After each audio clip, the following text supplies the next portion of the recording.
Joe and Kamala, bless their hearts, they couldn't help themselves. They hired 85,000 new IRS agents to harass hard-working Americans. Who is going to look at those 85,000 IRS agents and say, "You're fired"? Donald Trump. Their regulations aren't just burdensome. Often, they include racist DEI requirements. Many small businesses are going bankrupt. Some are throwing up their hands in disgust.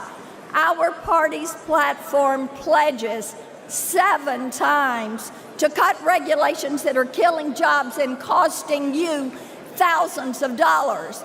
Now, you know who will slash that red tape and return this country to economic greatness?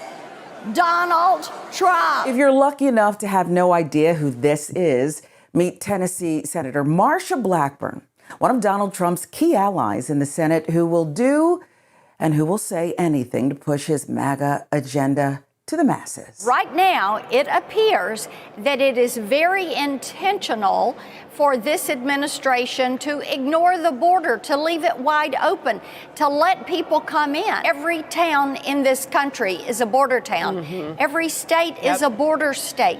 Because of all the drugs, the trafficking, the gangs, the uptick in crime, and it is all related. They have prioritized that by giving them benefits, by making it easy, and making certain that they placed this, an open border, at the top of their to-do list. Nothing but lies, bigotry, otherizing, and fear-mongering. But what else do you expect from Fox News? Despite Kamala Harris and the Democrats adopting and campaigning on a strikingly right-wing immigration policy platform, that still isn't enough for Blackburn and her fellow Republicans. They are pushing for extreme measures, roundups of suspected immigrants, concentration camps, and mass deportations. And they think they own political rhetoric, as shown when Joe Biden made this true statement. Or Puerto Rico, where I'm in my home state of Delaware, they're good, decent, honorable people. The only garbage I see floating out there is his supporters. His demonization is seen as unconscionable, and it's un-American. Blackburn and her fellow Republican snowflakes absolutely lost their mind. They are not garbage. Trump supporters are not garbage. And that kind of language is over the top and completely uncalled for. And what they're trying to do is play the fear card and make people very fearful of Republicans and Republican policies. You see some of the videos from Trump boat parades or parades in communities, and it is people that are having a great time celebrating the goodness and the greatness of this country. 2024, yeah. Jupiter Trump-themed boat parade, man. There we go. Let's see it. My Pillow, 1488, motherfuckers. Look at those beautiful swastikas. We gotta make America white again. Hell, Trump. White power. White power. The advocacy group Stop Anti-Semitism alleges the person at the front of the boat is known anti-Semite John Menadio. He goes by Handsome Truth on social media and leads an organization that calls itself the Goyim Defense League. The Southern Poverty Law Center has classified the GDL as neo-Nazi and white nationalist. Menadio has a history of offensive stunts. 2 years ago, neo-Nazi head of Goyim Defense League arrested in Poland. John Menadio was arrested while he was protesting against Jews outside of the Auschwitz concentration camp in Poland, where 1.1 million Jews were killed.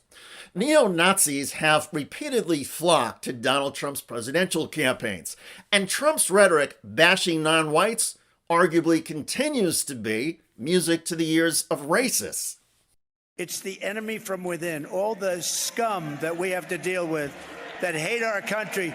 That's a bigger enemy than China and Russia. You cannot get into a hospital, by the way, because the migrants have all of the beds. You cannot get into a hospital. You cannot get your kids into a school because there are migrants there that don't even speak the language. It's unbelievable. They're giving Because of Biden and Kamala, they're giving precedence over your children. We will defend our civilization. We will not be conquered. We will not be occupied. We will not be invaded. We will reclaim our sovereignty. We will reclaim our nation. And I will give back your freedom and give back your life. Back to the lives and perspectives of some of the Trump voters in Florida.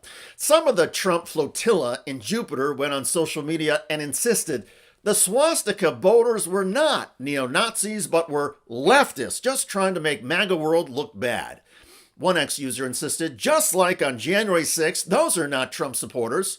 Actually, on January 6th, the violent people arrested were Trump supporters. And in Jupiter, Florida, the voters flying these Nazi flags were also Trump supporters. But let's put aside the social media conspiracy theories over imposters and false flag operations. The fact is, at least one group of Trump voters decided to swamp the Nazis. It was hilarious. It was glorious.